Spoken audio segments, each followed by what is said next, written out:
Welcome back, brothers and sisters. I am Braden. This guy's Tim, and this is Second Legacy, and thank you for stopping by. Today, we are going to unpack some more of the outrage, the fury around the whole gun show loophole thing that Biden used to buy some more votes yesterday.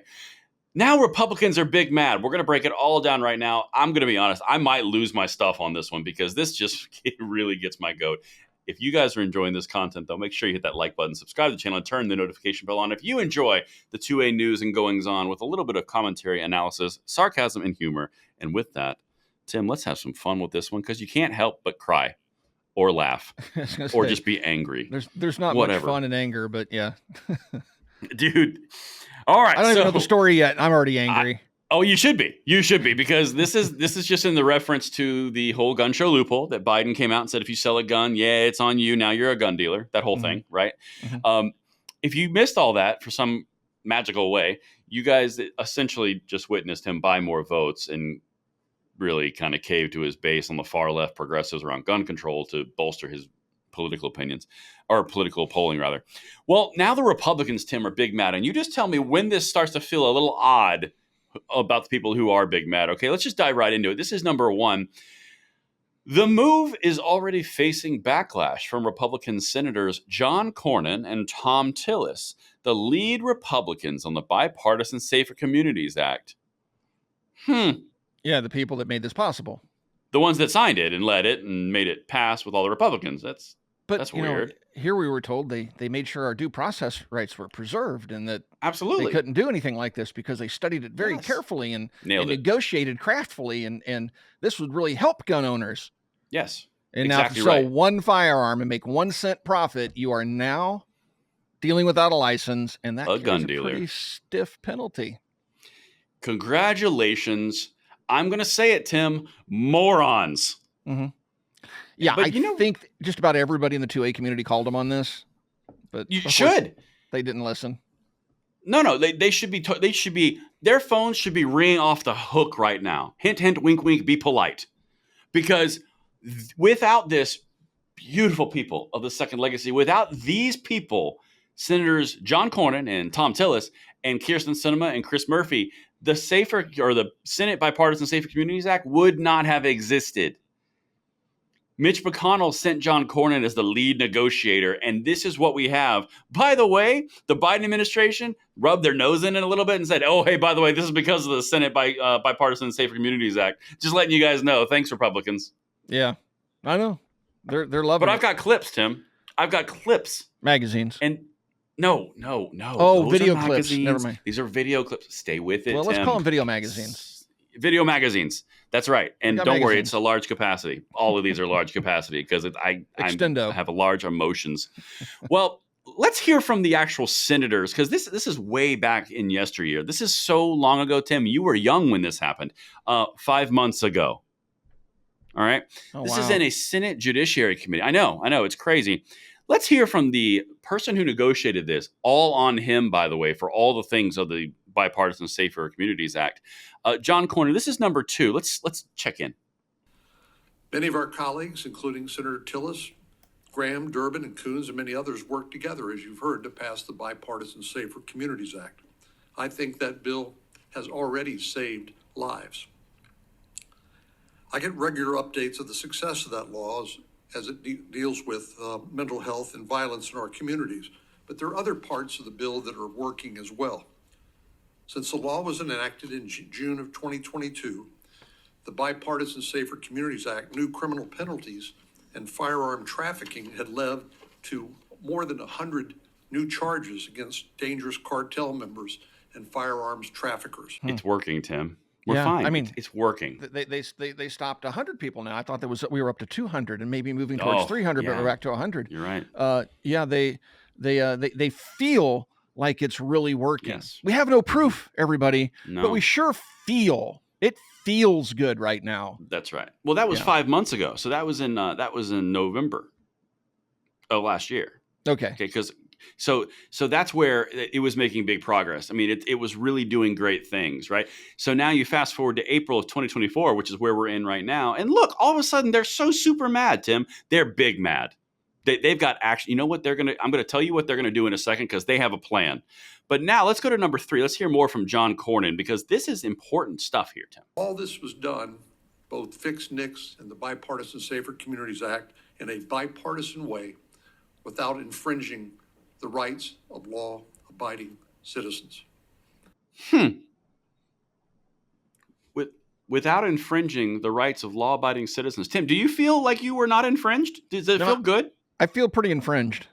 Oh, wow. Yeah. That's odd because the guy who wrote it, the Republican from Texas, said we didn't. Yeah, I think gun owners all over America have been infringed without lube. It's pretty bad. Wow. Yeah. Well, maybe that was just one half of the Republican sponsor. There was a lot of friction. There was not a lot of gliding. There's not been a lot of executive gliding in this whole Biden administration. But maybe it was just one half, Tim. Maybe Tom Tillis, the other Republican from North Carolina who was involved in this, maybe he was the good guy and John Cornyn was doing the bad guy. You think they did that? Maybe that's what the good cop, bad cop. You never know. Yeah, you think? I mean, these guys are forward thinkers. It's true. Well, why don't we go to number 6 and check in with Tom Tillis? Let's see. Along with Senator Cornyn, joined with Senator Sinema and Senator Murphy to negotiate the Bipartisan Safer Communities Act. Stand by it. I think it's policy that's going to age well. Yeah. Policy that's going to age well, Tim. Yeah, and it's aging so well. Man, it's really doing a great job. Didn't even take him a year before the aging didn't go so well. Oh, that's odd. It's like 5 months later, they binge you over a barrel in an election and say, thanks, Republicans. Now we get to consolidate our base around gun control. Man, I'll tell you what, these Republicans nailed it. They did fantastic. Yeah. They did. Yeah.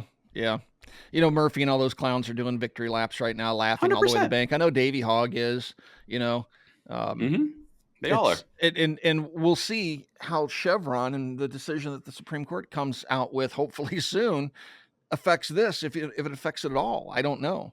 I mean, I don't know under what tenet of the law they're pulling this off. Is this a rule change? Is it in a traditional rule change? Yeah. Yeah. An additional rule change. We can refine from changing the definition of a dealer. All right. So hopefully Chevron deference and undoing that will undo this as well. I can only hope so. Well, Tim, I seem to remember some people, namely in this conversation, having very strong feelings about the Senate Bipartisan Safer Communities Act and vocally saying them a lot, right? You remember that. You were there, right? For a little bit of it, yeah. For a minute, just a tiny little iota of it. Maybe we were just being crazy. Maybe we were just out there, right? Because we're insane. We're gun nuts, right? Well, let's hit number 7. So to the Second Amendment advocates who said this was going to lead to a mass confiscation, they're patently wrong. Oh, well, they're patently wrong. I mean, mass complications. I mean, we've talked about the complications of this rule change in other videos. It's so weird. And so how do we ascertain what is a profit and what isn't? I bought a gun 30 years ago for $500. Now it's worth $10,000. Do we adjust for inflation? Do we get like any credits anywhere? What's the threshold for profit? Is it a full cent? Is it $1, right. $10? Inflation? Is it fractional? Yeah. Do we adjust for inflation at some point? So does it lead to complications? Just a little bit. They're muddying the waters just enough where they can charge you with the crime and they can convince a jury you did something wrong, which the federal government has a real big tendency to do. Well, it's thank goodness the Republicans stood for. Oh, wait a minute. These guys are both Republicans. They didn't stand up for gun rights again? Yeah. That's shocking. Isn't that odd? Isn't it weird how it's almost like all of the rhetoric that we just heard back in November about it's good policy, stand by it. The 2A advocates who said this would take guns, build a national registry, and enhance the gun controlling left. Nah, y'all crazy. Really? Yeah. Okay. Cornyn, it saved a lot of people in combination with Fix-NICS, and it's a good bill. Well, now, Tim, they're very mad. They're very mad because this is an infringement upon the Second Amendment rights. You didn't know? It is? Yes. Oh. And that's why they're mad.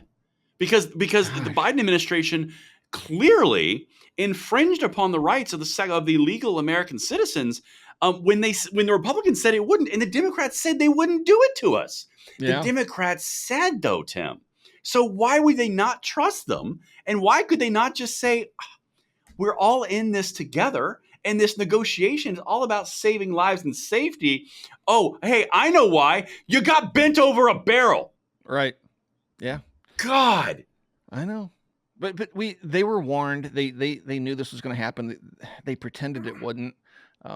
But I guess I just don't understand the mindset of a politician, man. I mean, how is it that we can see bad things coming because we predicted problems when they passed this bill to begin with? So how is it we social media people that aren't these big politicians, world famous, world renowned politicians, and we get it, yet they don't?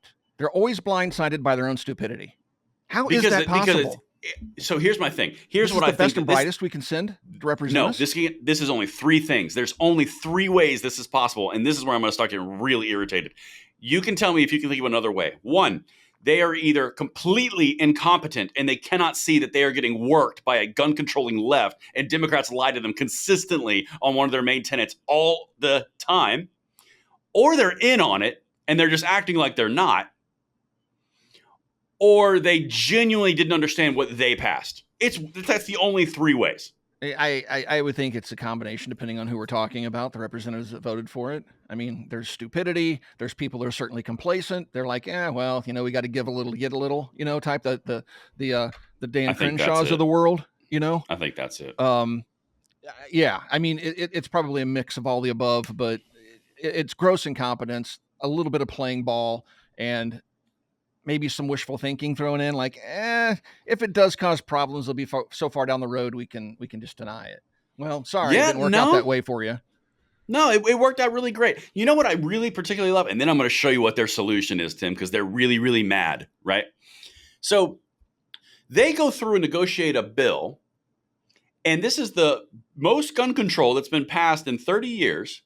And they write it so vaguely and so broadly that it is designed directly for the executive bureaucracies to interpret it how they want and change definitions, which will give them their determined, hopeful outcome, because Congress was specifically vague, leaving it up to the bureaucracies to interpret what they wanted.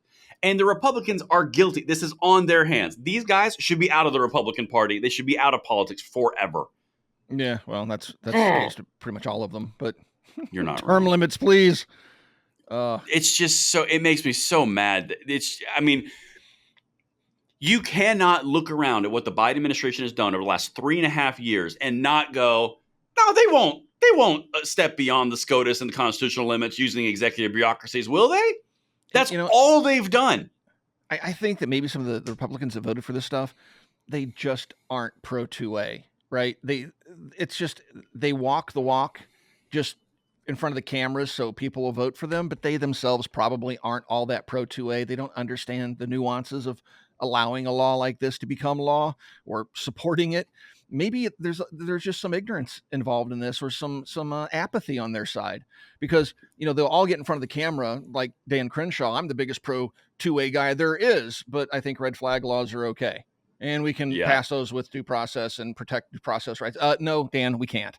And so is it just blissful ignorance? Is it playing politics? I don't know, man, but it is tiresome. And one thing I tell people all the time, like, well, if we could just get Republicans in office, we can stop the gun controllers. No, actually, you can't, because just about every major anti-gun bill that has come to be has happened on a Republican's watch or happened with the assistance of Republicans. Right.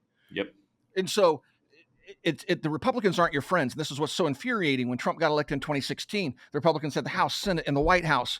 And what did they do for that whole first term? Nothing. All the way up to the midterms, they did nothing. They didn't use it. All these big promises. If I become president, I'm going to give you all your gun rights back. Well, how many pro-gun bills did Republicans push forward, and how many did Trump sign? I certainly saw things like bump stock bans being passed around the country. And Trump. I'll get to the right Republican. Wow. Bush, eventually Reagan, just go down the line. Ford. Abraham Lincoln. Dang it. It was terrible. I know. I swear, man, it's like my kids, right? I have 3 kids and I have to go through all names. So I'm trying to get one's attention. 1, 2, 3, you. I know. You. Just you. Oh, you with the stupid look on your face. Over here now. The one that looks like me.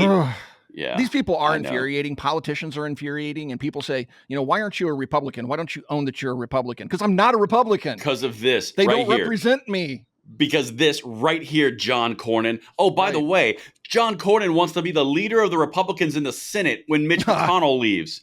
You know what? I hope every single person in the Republican Party at all is like, yeah, nah, because this right here, final straw. No. Well, you would hope, but is it the final straw? I swear, dude, it's so irritating. Hold on, but I do owe it to the people. I got a little incensed, but I do owe it to the people to tell them what they're going to do to fix this, because it's a doozy, Tim. They're coming out with all cannons. All right. Oh, God. The lead Republicans on the Bipartisan Safer Communities Act plan to introduce a joint resolution of disapproval under the Congressional Review Act to overturn this unconstitutional rule, a Cornyn spokesperson told Politico. Do you know what what's required to do that? What? Has to pass the House, has to pass the Senate, and the president has to sign it. It's his own freaking rule. Yeah. So then the president wants, yeah. Right. Then you have to have a veto-proof majority in the House and the Senate to get a congressional review overruled from a presidential veto. You think that's going to happen? And your big response here to doing all of this infringement, all of this broad-based bills which allow these infringements through executive abuse of power, and your big move is, I'm going to put forward something that has a 0% chance of success to stop this unconstitutional rule. I hope the barrel had handles and spikes on it. Yeah. When they bent you over it. They're just trying to save a little face now going into an election year. We're going to do something. They should have no face. Oh, you already did something, my friends. You already did something. They should they should get removed, impeached. Out. Yeah, but like I said, most of these Republicans, they're pro 2A in front of the cameras, in practicality and in real life.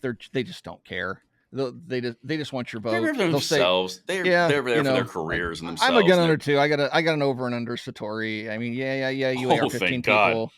You guys and your black rifles. I support that. Sure.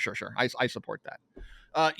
Right. These are wishy-washy people that all they care about is their own enrichment and power. And when they do things like that. Like, well, we're just going to put forth a new bill and we'll just undo this. No. You have like a 2-seat majority. We're not idiots. You don't have the White House and you don't have the Senate, and no, you're not. So. No, you're not. Now, maybe, and this is a huge maybe, if you go through these elections, in the most contentious election we're going to see in a hot minute, maybe you'll take the House and maybe you'll take the Senate. The way you guys behave, you would lose a guaranteed victory. You couldn't make a shot. And I'm you know what? All the analogies I had in my head were all bad. Like they were all X-rated. So genuinely, dude. And then you got to take the presidency. So you only got to take all three parts of power. So you know what? I'm sure we're going to get rid of this very quickly. Oh, it's so amazing. You piece of filth. Are you going to make it through the rest of the day? Are you going to be okay? I don't know, dude. Yesterday, I'm going to be honest with you. A moment, I need an emotional support puppy. I'm sorry, dude. I'm so mad at these Republicans and how idiotic they are.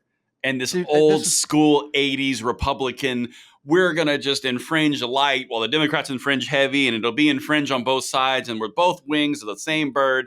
And I am so sick of this, but it's only from the ones from the 80s, like 80s and 90s. And John Cornyn's, Mitch McConnell's, the new ones are kind of like, nah, this is kind of crap. They're not great. I'm not saying they're great, but they're not these guys. Yeah. Retire. Well, the longer you're in D.C., the more corrupt you become, I think. That's I completely agree. It's pretty simple. There's money in politics. Duh. So are we doing anything else? No. Have we pretty much conveyed all of our angst to the audience? I've got a lot of angst. I feel like a teenage emo kid right now. Well, I feel like I'm ready for Nirvana and Linkin Park, and I'm just ready to go in the corner and just turn my lights off and be angry. I think Braden needs a fifth and a mattress and just sleep this one off, and maybe he'll feel better in the morning. Yeah, that's right. There's not water in here. This is all straight moonshine. For me, this is so typical, and I've been around long enough. I've been to enough of these dances to know the outcome, and none of this surprises me. I mean, this is everything we predicted. So anyway, folks, thank you for watching Second Legacy, and we'll talk to you guys soon.